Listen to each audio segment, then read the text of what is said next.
Programare, automatizare TMT Terrier 200. Programare telecomandă. Asta este telecomanda. Pentru programarea telecomenzii trebuie să apăsăm butonul RF. Apăsăm o dată. După aia apăsăm butonul A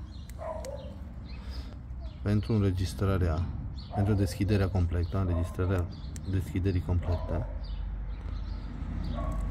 Încercăm să vedem dacă funcționează.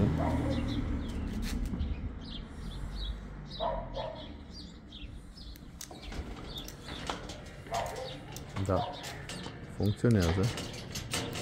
Deci asta înseamnă că a luat programarea. Ulterior, pentru modul pedestrian, trebuie să repetăm procedura. Trebuie să repetăm procedura după ce se oprește.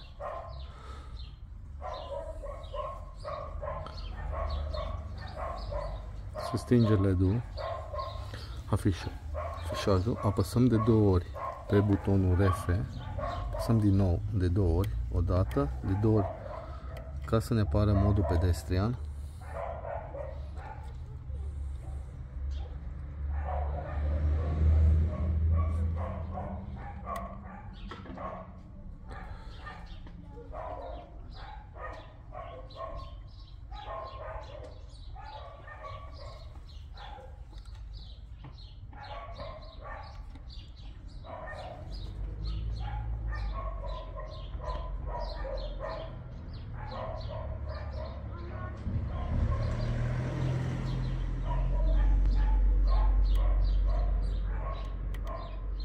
Apare modul pedestrian și apăsăm pe B.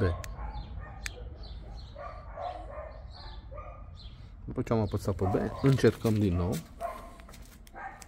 Să vedem dacă LED-ul, lampa semnalizatoare ne arată.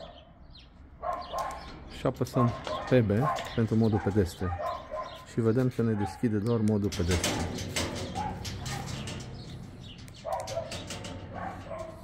Operațiune reușită.